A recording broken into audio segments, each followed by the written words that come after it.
प्रणाम स्वामी जी। जिससे आपने बताया कि संगठनों के संयोग से एक जो बिंदु उत्पन्न होने का आभास होता है, तो जो चेतना एक ही है वो इतने विभिन्न रूपों में कैसे प्रकाशित होती है, कैसे प्रदर्शित होती है? चेतना, परम चेतना एक ही है।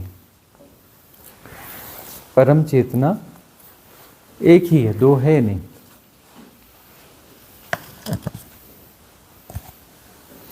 अब वह विभिन्न रूपों में कैसे प्रकाशित होती है?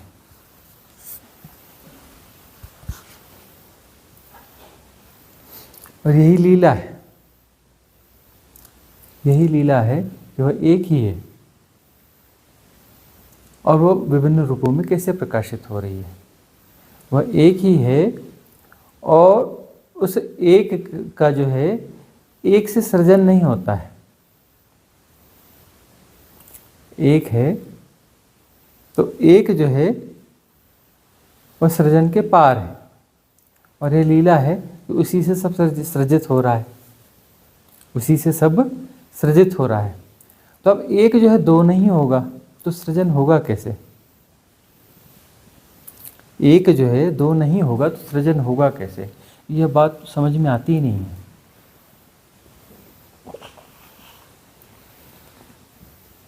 कि चेतना एक है तो अलग अलग रूप कैसे हो जाते हैं और प्रकाशित कैसे होती है, यह लीला समझ में आती नहीं है।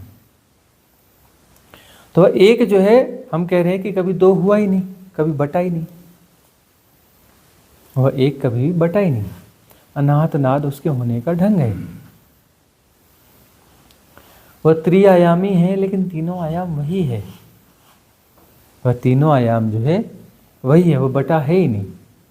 और तीनों आयाम जो हैं वह अलग अलग तरीकों से बट रहे हैं, अलग अलग केंद्र बन रहे हैं, लेकिन वो अलग अलग हुए नहीं हैं। फिर अलग अलग वो कैसे व्यवहार करते हैं? जब अलग अलग हुए नहीं हैं तो अलग अलग व्यवहार कैसे करते हैं? यहीं पर द ला काम करता है। यहीं पर द ला काम करता है कि वह जो प्रकंपन है ना, प्रकंपन है, तो प्रकंपन जो हैं उन प्रकंपनों से कुछ निर्मित होता है। उन प्रकंपनों से कुछ निर्मित होता है, वस्तुतः निर्मित नहीं होता, आभासिक रूप से निर्मित होता है प्रकंपनों के माध्यम से।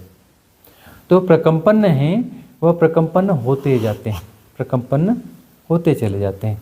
उन प्रकंपनों से आभास पैदा होता है, प्रकंपनों से आभास पैदा होता है। कोई भी स्ट्रक्चर है उसके मॉलिक्यूलर स्ट्रक्चर में हम जाते हैं तो प्रकंपन है। पूरी सृष्टि देखोगे तो प्रकंपन ही प्रकंपन है, प्रकंपन के अलावा कुछ है ही नहीं। समूची सृष्टि जो है प्रकंपन के अलावा कुछ है ही नहीं। मतलब वस्तुतः कुछ ऐसा कुछ बना नहीं है जो स्थायी है या कुछ है जैसा हम बोल नहीं सकते। मैं झूठ है, हूँ झूठ है और है भी झूठ है। इसलिए मैं भी विसर्जित होना चाहिए, हूँ भी विसर्जित होना चाहिए, है भी विसर्जित होना चाहिए। तो है जैसा कुछ है नहीं, वह प्रकंपन है। वहाँ पर कोई सेपरेशन पैदा नहीं हुआ है, लेकिन उस प्रकंपन से सेपरेशन जैसा कोई आभास पैदा होता है। और यही लीला है, उस सेपरेशन का एक आभास सा पैदा होता है। और यह प्रकंपन जो है फैलते जाते हैं, क्योंकि इसमें विस्तार है। जैसे ब्रह्म का अर्थ भी क्या होता है? द एक्सपांडिंग यूनिवर्स, मतलब उन प्रकंपनों का विस्तार मात्र है, उस प्रकंपनों का विस्तार मात्र है। तो प्रकंपन जो है विस्तारित होते चलते हैं और उन प्रकंपनों के जोड़ से जो है कोई सेपरेशन जैसा बोध पैदा होता है। अब वो जो प्रकंपनों का समूह बनता है, प्रकंपन हुए का समूह बना, तो उस समूह में अपनी कोई बॉन्डिंग हो जाती है। उस बॉन्डिंग जो है तो दूसरी और बॉन्डिंग हो गई है, उनमें आपस में इंटरेक्शन होगा। जहाँ पर कोई बॉन्डिंग होगी और दूसरी जगह कोई बॉन्डिंग हो गई, है ना, दो जगह बॉन्डिंग है तो आपस में इंटरेक्शन होगा, क्योंकि दोनों प्रकंपन है, दोनों ऊर्जाएं हैं, या तो आकर्षित करेंगी या विकर्षित करेंगी। ये दला है। कोई भी चीज़ परस्पर या तो एक दूसरे को आकर्षित करती है या विकर्षित करती है, लेकिन अंतर संबंधित होती है। क्योंकि प्रकंपन है, ऊर्जाएं हैं, प्रकंपित ऊर्जाएं हैं। तो प्रकंपित ऊर्जा ऊर्जा का नियम है, या तो आकर्षित करेगी या विकर्षित करेगी, असंबद्ध नहीं हो सकती, वह जो है असंबंधित नहीं हो सकती है। तो वहाँ जो है बिंदु पैदा हो रहे हैं और एक दूसरे को आकर्षित कर रहे हैं और विकर्षित कर रहे हैं, और यहाँ से पूरी लीला शुरू होती है। लीला जो है अपने चरम पर पहुँचती है कि वो जो है एक दूसरे को आकर्षित कर रहे हैं और विकर्षित कर रहे हैं। इससे पूरी लीला का सृजन हो रहा है। अब वो जो आकर्षण और विकर्षण है, वहाँ पर जो इंट्रैक्शंस हो रहे हैं, वहाँ पे सेपरेशन का बोध हो रहा है और चेतना पृथक रूप से प्रकाशित हो रही है।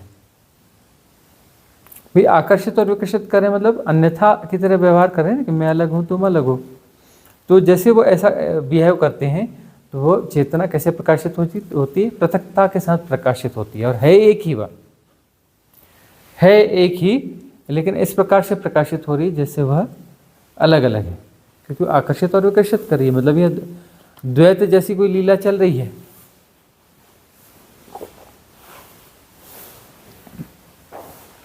वह लीला ही। अच्छा, इसमें जो आकर्षित कर रही है जो ऊर्जाएं, वो आपस में आके मिलेंगी तो कुछ आनंद जैसा अनुभव होता है। आकर्षण हुआ और सम्मिलन हुआ तो वहाँ फिर वापस मिलने वाला अनुभव जो है, मिलने वाला अनुभव जो है आनंद के रूप में आता है, वह आनंद फलित होता है वहाँ पर।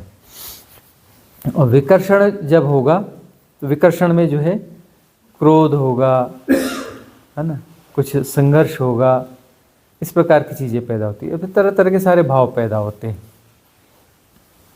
सारे भाव वहाँ पे पैदा होते हैं, और ये सब एक ही का खेल है, सारा खेल एक ही का है। और इसे समझना थोड़ा टेढ़ा मामला है,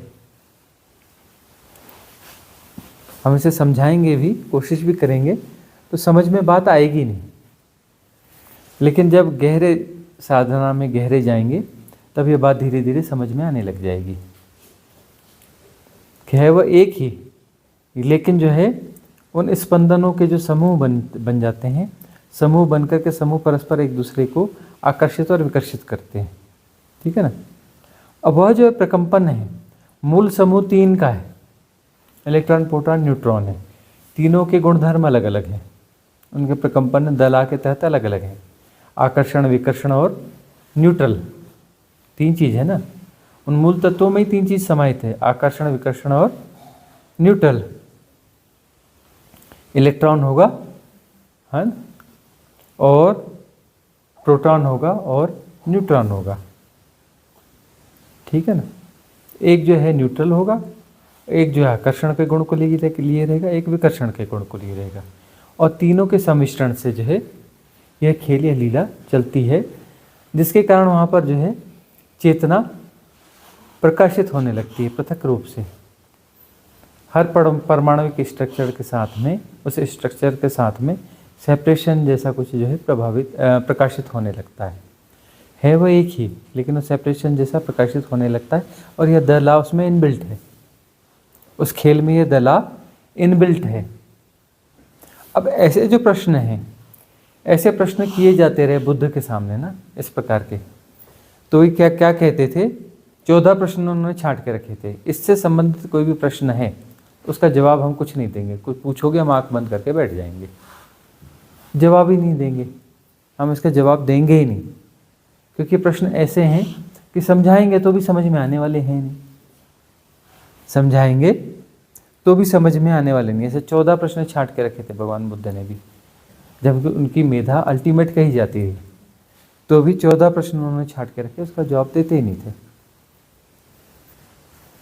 ऐसा कुछ किया जाता है कि इन प्रश्नों के जवाब नहीं दिए जाते, क्योंकि यह जो समझा नहीं जा सकता, समझाया नहीं जा सकता, जिया जा सकता है, इन्हें समझाया नहीं जा सकता है।